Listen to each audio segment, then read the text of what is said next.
Hey, pursuers. Welcome back to Pursuing Me with Sharita, where growth gets personal. Guys, you know I always ask you, take a breath with me. I want to hear inhale, exhale. Because today's conversation is about something that quietly shapes every area of your life, and that is self-respect. Not confidence, not motivation, but the quiet decision to treat yourself with the same care and consideration you give everyone else. And the truth is, a lot of us were never taught how to do that. Many of us learned how to be dependable, how to show up, how to give, how to support. But somewhere along the line, we forgot to include ourselves in the same level of care. Self-respect isn't loud, guys. It doesn't announce itself. It doesn't seek approval. It shows up in quiet decisions. The moment where you decide, this is no longer works for me. The moment you stop explaining yourself to people committed to misunderstanding you. The moment when you choose peace instead of proving a point. But here's something to understand about self-respect. It changes the way you move through the world. When you respect yourself, you stop negotiating with things that drains you. You stop shrinking to make other people comfortable. You stop accepting the bare minimum just because it's familiar. But self-respect can feel uncomfortable at first, guys.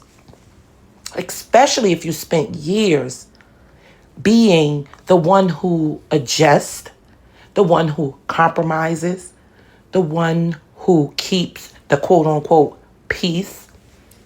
Because the moment you start respecting yourself, some dynamics will change. Some people will feel it. And not everyone will like it.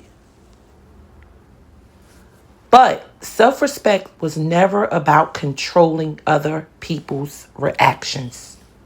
It's about honoring your boundaries, your time, your energy, your emotional well-being. And the truth is, when you start respecting yourself, you begin to trust your own decisions more and more. You stop looking outside for constant validation. You stop asking everyone else what they think because you're finally listening to yourself. Self-respect isn't built in small moments. When you say no and mean it. It's when you say no and mean it. When you rest without guilt. When you stop explaining your boundaries. When you choose environments that honor who you're becoming. And here's something important to remember. Self-respect doesn't mean you become rigid. It doesn't mean you stop caring about people. It simply means you stop abandoning yourself to keep the peace. Guys, growth changes you. And sometimes the first place that change shows up is in how you treat yourself, in the standards you hold, in the way you protect your peace, in the choices you make moving forward. So if you've been feeling a shift lately, if you've been noticing that certain things no longer sit right with you, that might be you becoming and developing that big self-respect. Some people might think you are becoming difficult, but that might be that development of self-respect. Yes, we all say we have self-respect for ourselves. However, we make decisions and we do things that shows otherwise. We are all guilty. I know I am. Guys, you know I'm going to always give it to you short and sweet. But I want you to know this. If this conversation resonated with you, come continue this conversation inside the Inner Work Club.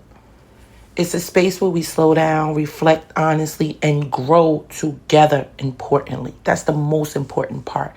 We are growing together. You can find the link in my description. I will have it as of now this week. When this episode is released, it will be in the description link. So guys, until next time, pursuers, keep doing the work because the work is working. Peace.